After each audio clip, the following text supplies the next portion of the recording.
Buat kalian yang belum tahu, Sabdo Palon ini sebenarnya danyang atau pamomong gaib untuk tanah Jawa. Di kepercayaan Jawa kuno, belum ada nabi atau rasul, sehingga bimbingan spiritual dan ajaran budi pekerti kerap didapat dari leluhur yang telah mendapatkan pepadang atau pencerahan, atau melalui roh-roh leluhur yang dipercaya memiliki tugas ngomong atau memberikan nasihat spiritual untuk orang-orang Jawa. Kalau kalian baca kisah kerajaan Majapahit, nama Sabdo Palon kerap dipasangkan dengan Noyo Genggong yang sama-sama bertugas menjadi pamomong juga. Selain itu, dua orang ini memang terbiasa menjadi penasihat spiritual raja-raja tanah Jawa. Jadi dua orang ini akan selalu ikut kemanapun raja berada. Kenapa sekarang kita kerap mendengar istilah Sabdo Palon Nagih Janji? Ini karena berkaitan dengan sebuah kisah dramatis saat kerajaan Majapahit runtuh. Jika kalian baca Dharma Gandul, di situ diceritakan cukup lengkap tentang tragedi runtuhnya kerajaan Majapahit, sekaligus hilangnya ajaran leluhur Jawa. Seperti apa sih ajaran yang hilang tersebut? Ajaran yang hilang di sini adalah ajaran spiritual Jawa saat itu.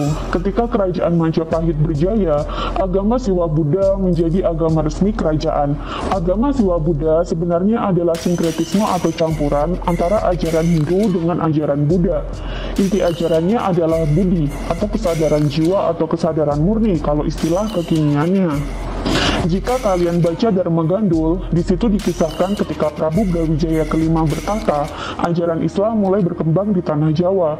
Tapi sayangnya, saat itu penganut ajaran Islam juga terpecah menjadi dua, yakni kaum putihan yang keras, radikal, dan intoleran.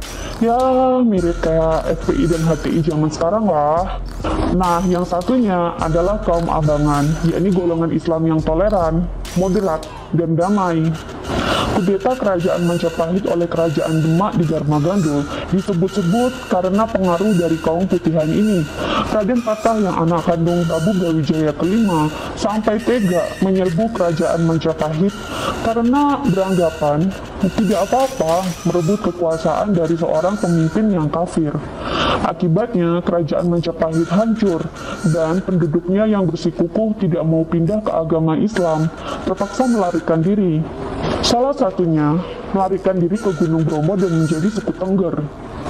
Prabu Brawijaya kelima sendiri juga kabur hendak menuju Bali karena ingin meminta bantuan dari kerajaan Bali dan kerajaan-kerajaan lain di luar Jawa untuk menggempur balik kerajaan Demak.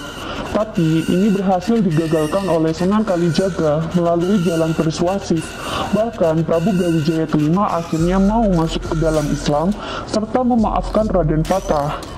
Namun, ketika Prabu Brawijaya kelima mengajak Sabdo Palon dan Naya Genggong untuk masuk Islam juga, ajakannya ditolak mentah-mentah.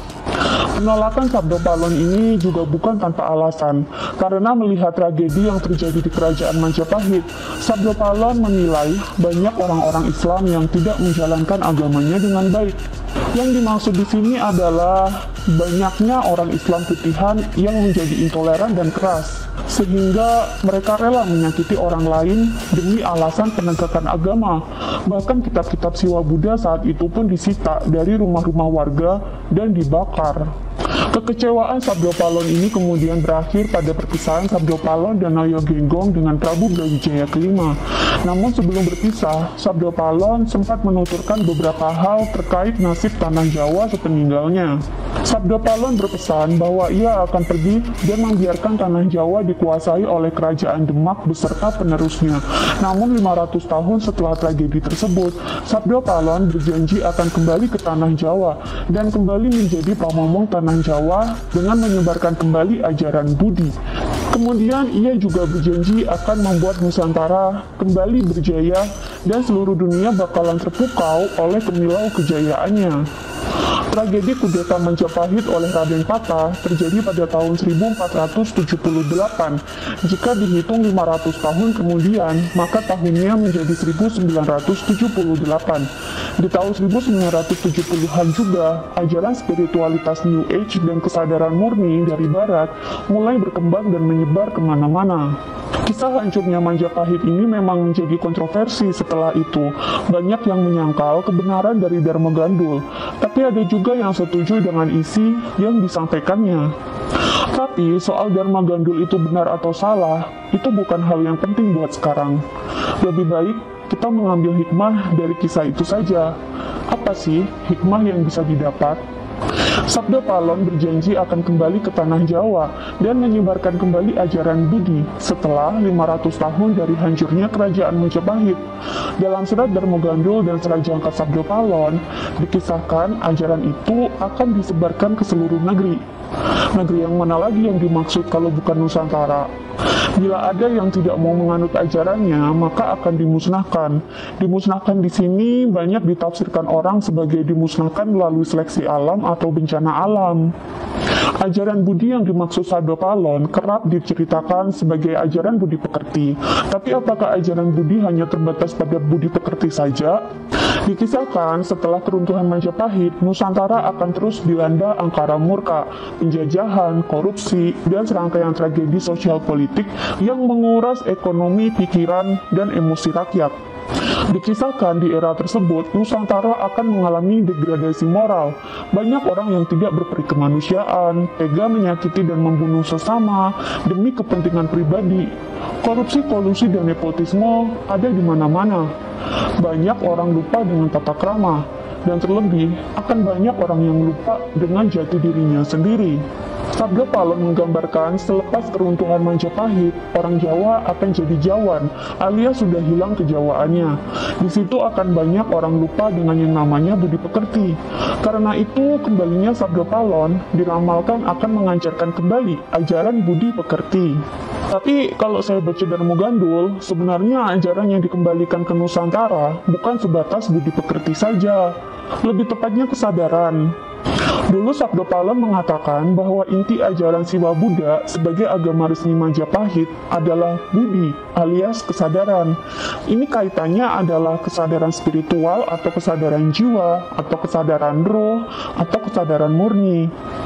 Ajaran Islam juga mengenal ajaran ini. Kalau di Islam sudah masuk ke dalam ranah makrifat. Biasanya ajaran makrifat ini banyak dianut oleh para wali, termasuk Wali Songo. Dalam Dharma Gandul juga dicatat kok, kalau Prabu Brawijaya kelima dulu mengizinkan Islam disebarkan di Majapahit, karena dia melihat banyak wali-wali di Jawa yang mendalami sufi. Ini tentu masih sejalan dengan ajaran kesadaran dari Siwa Buddha. Namun, selepas kerajaan Majapahit runtuh, banyak orang Islam yang tidak berkesadaran lagi, alias tidak makrifat lagi. Ini juga diramalkan akan terjadi tidak hanya terhadap orang-orang Islam di Nusantara, tapi juga penganut-penganut agama lain akan kehilangan kesadarannya.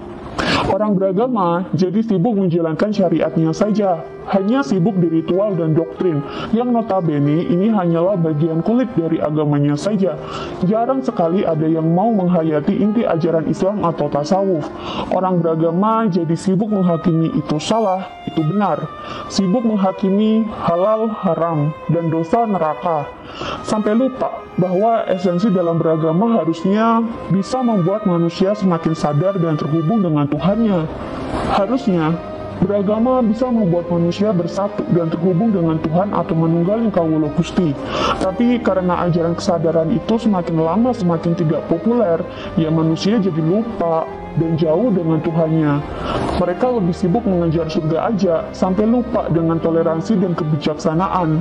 Banyak orang merasa dengan menjalankan syariatnya saja, sibuk menegakkan halal haram, sibuk menghakimi dosa pahala. Mereka mengira itu bisa membuat mereka dekat dengan Tuhan dan masuk surga. Padahal itu bukanlah spiritualitas. Beragama yang benar seharusnya membuat manusia jadi paham tentang spiritualitas. Jika manusia sudah paham tentang spiritualitas, maka manusia akan menjadi berkesadaran. Ia menjalankan agama tak lagi di luarnya saja, tapi sudah berhasil mencapai inti dari agama dan terhubung sepenuhnya dengan penciptanya. Dia tak lagi sibuk mengurusi hidup orang lain. Dia tak lagi sibuk mengurusi halal haram orang lain, surga neraka orang lain, dan dosa serta pahala orang lain. Dia hanya akan berfokus kepada dirinya sendiri saja. Sebenarnya hakikat kesadaran spiritual itu gimana sih? Simpel kok. Intinya, menyadari kalau manusia itu adalah makhluk Tuhan dan selalu berusaha mendekat serta pasrah kepada Tuhan. Bagaimana caranya? Pokoknya bisa menyatu dengan Tuhan, atau kalau dalam bahasa Jawa diistilahkan dengan manunggaling kawula Gusti. Jika manusia mulai sadar tentang Tuhannya, mulai terhubung dengan Tuhannya, maka manusia akan sadar pula bahwa dirinya telah diberi ruh yang berfungsi sebagai media komunikasi dan penyaluran energi langsung dari Tuhan. Jika manusia telah mencapai kesadaran ini, maka manusia akan tahu jati dirinya. Kemudian dari situ muncul kebijaksanaan yang sumbernya langsung dari Tuhan. Dampaknya, manusia akan menjadi cerdas, sangat bijaksana, dan dari sinilah budi pekerti atau perbuatan baik akan muncul. Angkara murka bisa diredam, kejahatan bisa diminimalisir, dan manusia bisa hidup selaras dengan alam. Manusia tak lagi menjadi makhluk perusak, tapi di satu sisi, manusia akan kembali kepada fitrahnya, yakni menjadi khalifah atau pemimpin atau pengelola alam. Ketika manusia sudah berkesadaran murni, dia tak lagi bisa menghakimi orang lain dengan serampangan. Tak akan ada lagi yang namanya radikalisme dan fanatisme agama. Hidup akan menjadi penuh toleransi dan kedamaian. Manusianya juga cerdas-cerdas, kualitas hidup manusia juga meningkat. Apapun yang dikerjakan manusia, entah di bidang bisnis, pendidikan, maupun pemerintahan, semuanya atas dasar tuntunan Tuhan yang dibisikkan melalui ruh di dalam dirinya masing-masing. Syekh Abdul Qadir Jailani sendiri pernah menyatakan dalam bukunya yang berjudul Sirul Asrar, jika manusia sudah mencapai level kesadaran spiritual yang murni seperti ini, maka setan dan malaikat tidak bisa masuk. Hanya ada ruh manusia atau sang manusia sejati dengan Tuhan saja. Jadi, komunikasi apapun yang terjadi itu benar-benar tanpa intervensi setan atau malaikat. Dari situlah manusia akan mendapatkan tuntunan hidup dan kebijaksanaan yang sumbernya langsung dari penciptanya. Jika dunia ini banyak diisi oleh manusia-manusia yang telah berkesadaran spiritual, tentu hidup di dunia ini akan menjadi lebih selaras dan lebih baik. Manusia jadi hidup berdasarkan tuntunan hati nurani, bukan lagi atas dasar nafsu dan ego. Tapi jika alam banyak diisi oleh manusia yang tidak berkesadaran, maka manusia akan mudah dikendalikan oleh ego dan nafsunya. Jadilah kehidupan akan penuh dengan perebutan kekuasaan, perebutan sumber daya alam, hedonisme, dan banyak orang tega menyakiti serta merugikan sesamanya, cuma agar nafsu hidupnya terpenuhi. Banyak orang yang tega menjatuhkan orang lain, cuma supaya egonya diangkat dan dipenuhi. Jika manusia sudah berkesadaran, tentu hal-hal negatif yang bersumber dari ego dan nafsu manusia ini akan bisa diminimalisir, atau bahkan bisa hilang sama sekali. Tapi sekarang banyak manusia hidup tanpa kesadaran. Manusia bisa jadi tidak berkesadaran karena beberapa hal. Yang pertama, hidupnya tertutupi oleh ego dan nafsu. Yang kedua, karena memang sudah tidak diajarkan lagi ilmu kesadaran itu. Setelah kehancuran Majapahit, ilmu ini diramalkan akan luntur. Namun, 500 tahun lagi akan diajarkan kembali oleh Sabdo Palon. Baru setelah itu, Nusantara bisa berjaya kembali. Tapi yang tidak mau memeluk ajaran ini, maka Sabdo Palon juga berjanji akan menghancurkan orang-orang yang tidak mau mengamalkan ajaran ini. Kata Jawa sendiri memiliki makna yang luhur. Jawa artinya sadar. Sadar yang dimaksud di sini adalah sadar tentang hakikat manusia sebagai makhluk spiritual, sadar tentang manunggaling kawula Gusti, sadar bahwa dirinya telah dibekali ruh sebagai guru sejati manusia dan media komunikasi langsung dengan Tuhan. Sadar tentang esensi berketuhanan, sadar tentang fungsi masing-masing manusia di dunia, serta sadar tentang jati diri masing-masing manusia. Jika manusia sudah tahu jati dirinya, maka manusia tak lagi mudah diombang-ambing oleh segala fenomena duniawi. Sabdo Palon berkata bahwa pasca runtuhnya Majapahit, orang Jawa atau Nusantara akan menjadi Jawan, artinya sudah hilang Jawanya, artinya sudah tidak memiliki kesadaran lagi. Jika kita lihat kisah ini, memang sepertinya sudah waktunya Nusantara kembali ke jati dirinya. Manusia seharusnya kembali menjadi makhluk yang berkesadaran, karena kita ini adalah makhluk spiritual. Bila kalian mengkaji inti dari tiap-tiap agama, sebenarnya mereka semua memiliki inti yang sama. Semua agama akan berujung pada kesadaran, tapi memang istilahnya beda-beda. Otak kita tentu nggak mampu menghafalkan kitab, hadis, dan kitab-kitab hukum agama lainnya yang berjilid-jilid gitu. Tapi kita sudah punya ruh kita yang menjadi guru sejati kita sehari-hari. Dialah yang menjadi penyampai pesan dari Tuhan langsung ke manusia. Dialah sumber kebijaksanaan tertinggi manusia. Dialah yang senantiasa membisiki manusia agar selalu berjalan di jalan Tuhan. Dialah sumber budi pekerti untuk manusia. Ketika manusia sudah sadar, dia tak lagi sibuk menghakimi surga neraka, halal haram, dan dosa pahala orang lain. Dia tak akan bisa terperosok ke dalam radikalisme dan fanatisme agama. Dia tak akan lagi suka mengurusi dan menghakimi hidup orang lain. Dia hanya berfokus pada dirinya sendiri aja.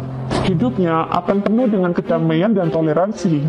Dia jadi bisa melihat keindahan di antara perbedaan. Untuk bisa seperti ini, tugas manusia sebenarnya hanya perlu menyadarinya saja. Islam menyebut diri sejati atau ruh manusia ini sebagai roh qudsi atau manusia sejati.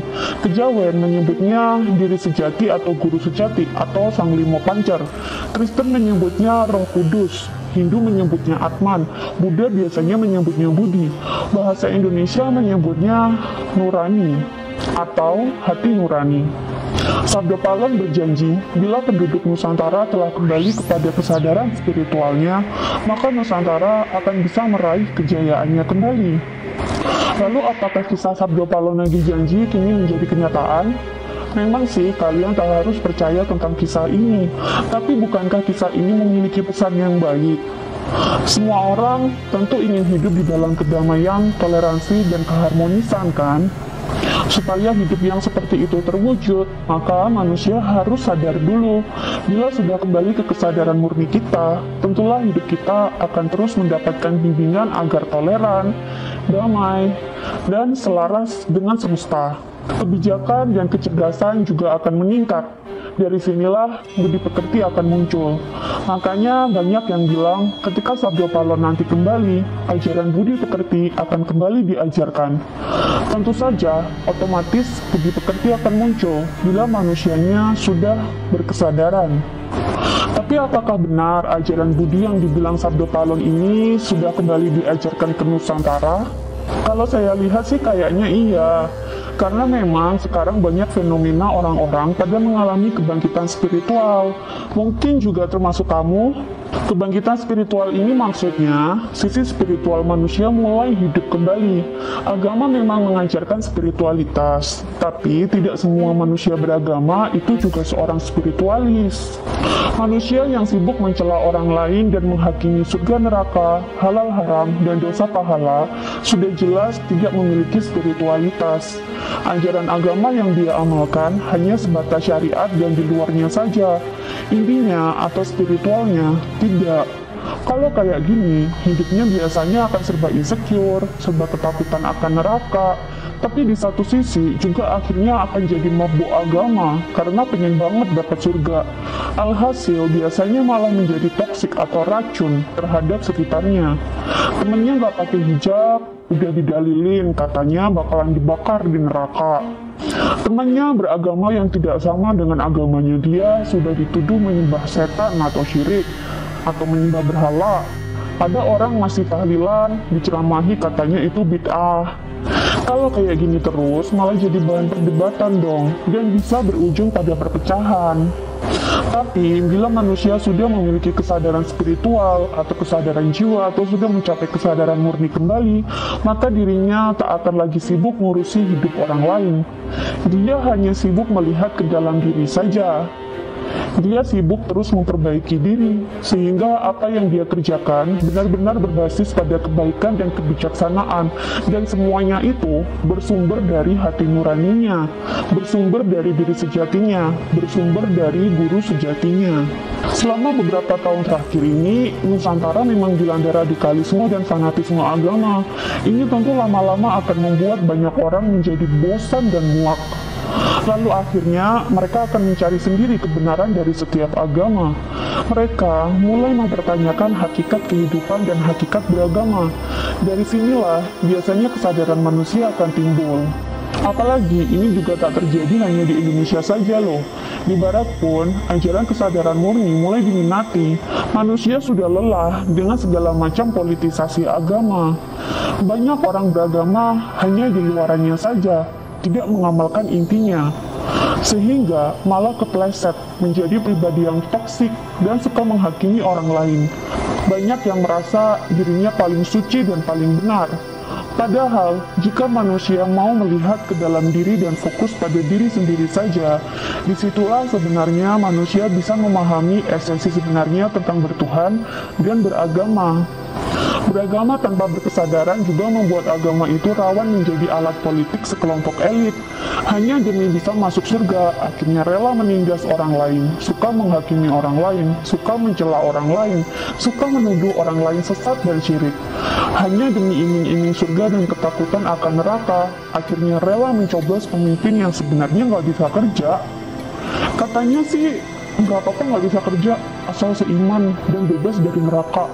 Ya begitulah kalau beragama tanpa kesadaran spiritual, akhirnya malah mudah dimanfaatkan orang atau elit yang licik. Pertanyaannya, mau meneruskan lingkaran setan ini selamanya atau mau memutus lingkaran setan ini sekarang dan berubah menjadi yang lebih baik? Jawabannya sih terserah masing-masing orang. Toh memang nggak semua orang bakalan sadar kok. Bagi yang sadar, bersyukurlah karena hidup itu akan lebih damai bila kita sudah sadar.